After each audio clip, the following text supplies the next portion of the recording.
For centuries, the role of the comedian, the court jester, has been to speak truth to power. They are supposed to be the outsiders, the ones who stand at the edge of the royal court and mock the kings and queens. But what happens when the jesters get too close to the throne? What happens when they stop mocking the powerful and start partying with them? When the Jeffrey Epstein files were finally unsealed, the world scoured thousands of pages looking for presidents, princes, and titans of industry.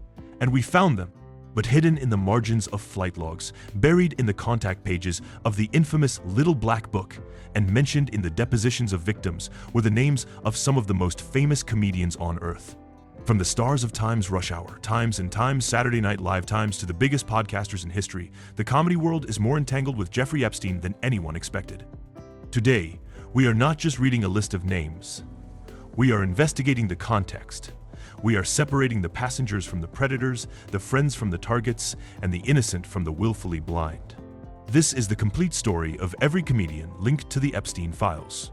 The passenger, Chris Tucker, and the Africa trip.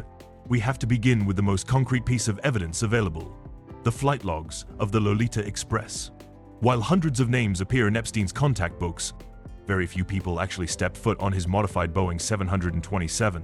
The most famous comedian to do so is Chris Tucker. In 2002, Chris Tucker was on top of the world. Rush Hour 2 times had just dominated the global box office, making him the highest paid actor in Hollywood at the time. That September, he joined a high-profile humanitarian delegation led by former President Bill Clinton. The mission was noble: raising awareness for HIV, AIDS, and economic development across Africa. The transport, however, was provided by Jeffrey Epstein. If you look at the flight manifests from September 2002, you will see Tucker's name listed on multiple legs of a journey that took them from New York to Ghana, Nigeria, Rwanda, Mozambique, and finally South Africa. This wasn't a quick hop to a private island. This was a week-long intimacy with Epstein, Ghislaine Maxwell, and other power players in the close quarters of a private jet. Photos from that trip show Tucker smiling alongside Clinton and Kevin Spacey, believing, as many did at the time, that he was simply traveling with a wealthy philanthropist who was funding the trip. But in the years since the scandal broke, those flight logs have become a permanent stain. It is absolutely vital to state the facts clearly. Chris Tucker has never been accused of any crime in relation to Epstein. He has not been named by any victims in the unsealed depositions as being involved in abuse. His legal team has clarified repeatedly that he was there solely for the charitable mission organized by the Clinton Foundation, not because he was a close personal friend of Epstein, but for internet sleuths and conspiracy theorists. His signature on those logs remains the smoking gun, proof that even the most beloved funny man can find himself in the orbit of a monster if the price of the flight is right. The SNL social circle, Chevy Chase, and Alec Baldwin, moving from the skies to the streets of Manhattan. We open the Little Black Book.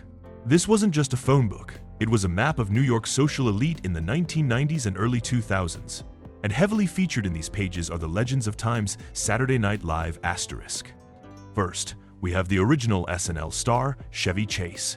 Chase's personal contact information appears in the book, but the connection goes deeper than just a phone number. According to reports from Time's New York Magazine Times and other outlets investigating the social scene of that era, Chase was a known guest at dinner parties in Epstein's lavish Manhattan mansion. You have to understand the context of 1990s New York. Epstein was desperate to be seen as an intellectual and a patron of the arts. He collected cultural icons to mask his predatory behavior. If you had Chevy Chase at your dinner table, you didn't look like a creep. You looked like a fun, connected socialite. Chase, known for his acerbic wit and high society background, fit the exact demographic Epstein courted. Then there is Alec Baldwin. While primarily known as a dramatic actor, Baldwin is comedy royalty, holding the record for hosting SNL more than almost anyone in history. His name and multiple contact numbers appear in the Black Book.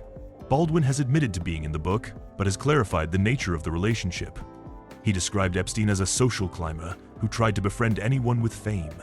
Baldwin stated that he was once offered a ride on Epstein's plane, which he declined. For the SNL crowd, the connection appears to be one of social proximity. They ran in the same wealthy Upper East Side circles. They attended the same charity galas. They lived in the same zip codes. Epstein used these connections to normalize his presence. It's a defense that many use. I didn't know. But looking back, the question remains, how much willful blindness was required to enjoy the dinner parties of a man whose wealth had no clear origin? The intellectuals, Woody Allen and the dinner parties.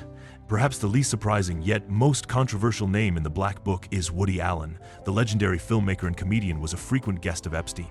Unlike others who distanced themselves the moment rumors started, Allen was seen socializing with Epstein and Ghislaine Maxwell well after Epstein's initial legal troubles began in Florida in 2008. Paparazzi photos exist of Allen and Epstein walking together in New York, looking like old friends. The relationship here seemed to be one of mutual admiration. Epstein viewed himself as a science and arts patron. Having the director of Times Annie Hall, Times and Times Manhattan Times at his table, gave him immense credibility. Allen has faced his own significant and separate allegations regarding his family, which makes this friendship even more scrutinized by the public.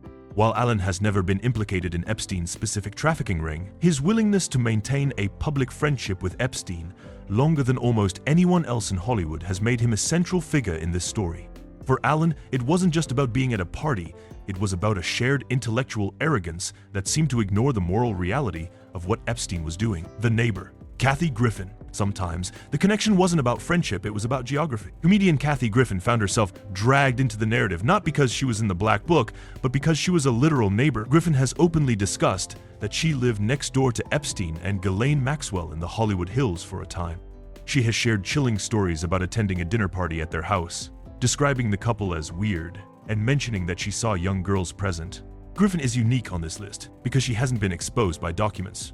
Rather, she has used her platform to expose Times them. She has shared her first-hand accounts of how creepy the dynamic was long before the rest of the world paid attention. Her story serves as a reminder that Epstein didn't just operate in the shadows. He operated in plain sight, right next door to the celebrities we watch on TV. The whistleblowers, Ricky Gervais and Cat Williams. While some comedians were dining with Epstein, others were sounding the alarm. This brings us to the most fascinating part of the story, the whistleblower. These are the comedians who used jokes to expose the reality before the documents were ever unsealed. In 2020, Ricky Gervais stood on stage at the Golden Globes and delivered a monologue that scorched the earth. He looked the most powerful people in Hollywood in the eye: Tom Hanks, Brad Pitt, the heads of Apple and Disney, and joked about Jeffrey Epstein not killing himself. The nervous laughter in that room told a story deeper than any document could. Gervais wasn't named in the files. He was the one pointing at them. He broke the code of silence that usually protects the elite. More recently, comedian Cat Williams went viral for exposing the dark underbelly of Hollywood handlers and gatekeepers. While Williams didn't name Epstein specifically in the context of a personal relationship, his narrative about the club you have to join to get ahead mirrors the exact system Epstein built. These comedians represent the other side of the coin, the jesters who refuse to enter the castle, choosing instead to burn it down with their comedy. The false positives. Jimmy Kimmel versus Aaron Rodgers. We cannot discuss this topic without addressing the chaotic start to 2024 involving late-night host Jimmy Kimmel and NFL quarterback Aaron Rodgers. This feud highlighted the danger of misinformation in the Epstein saga. Rodgers went on national television and implied that Kimmel would be nervous about the unsealed documents being released. This sparked a massive internet firestorm, with millions of people assuming Kimmel was guilty. Kimmel threatened a lawsuit, stating unequivocally that he never met Epstein. The internet waited with bated breath, and when the documents dropped, Jimmy Kimmel's name was nowhere to be found. Not in the flight logs, not in the Black Book, not in the unsealed testimony. This moment served as a critical lesson. The difference between a rumor and a record. While Kimmel has mocked the conspiracy theories, the documents proved that, in this specific case, he was telling the truth. It is a reminder that while many were involved, false accusations can distract us from the real perpetrators, the modern target, Joe Rogan and the email leak.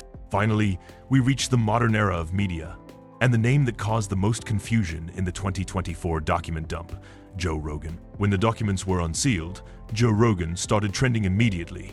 His name appears in the files, but the context is absolutely key. He was not a participant, he was a target.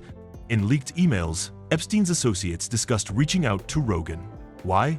Because by 2018, Rogan was more influential than CNN. Epstein, ever the social climber, wanted access to that audience to help rehabilitate his image.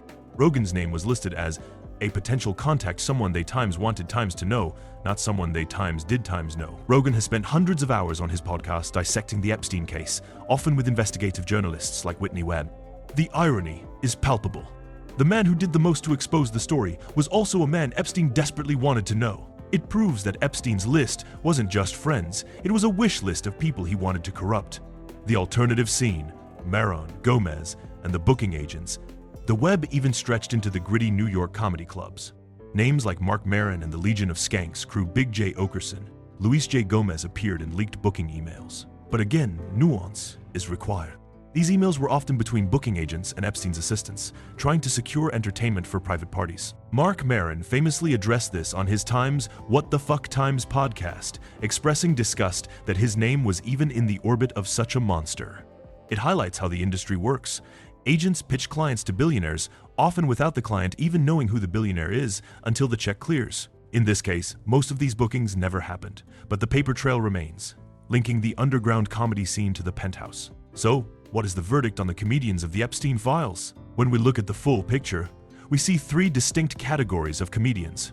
First, the socialites, men like Woody Allen and Chevy Chase who enjoyed the dinner parties of the elite, willfully blind to the source of the wealth. Second, the passengers like Chris Tucker, who got on a plane for charity and flew into a PR nightmare. And third, the targets like Joe Rogan, who were hunted for their influence. Jeffrey Epstein collected comedians because they made him feel human, they made him laugh, they made him look normal. If you are surrounded by the funniest people in the world, people assume you must be a good guy. But as the flight logs and court documents prove, the joke was ultimately on them. Their legacy is now permanently ink-stained by their association with a monster. The role of the jester is to tell the truth. But in the case of Jeffrey Epstein, too many jesters were just happy to be invited to the court.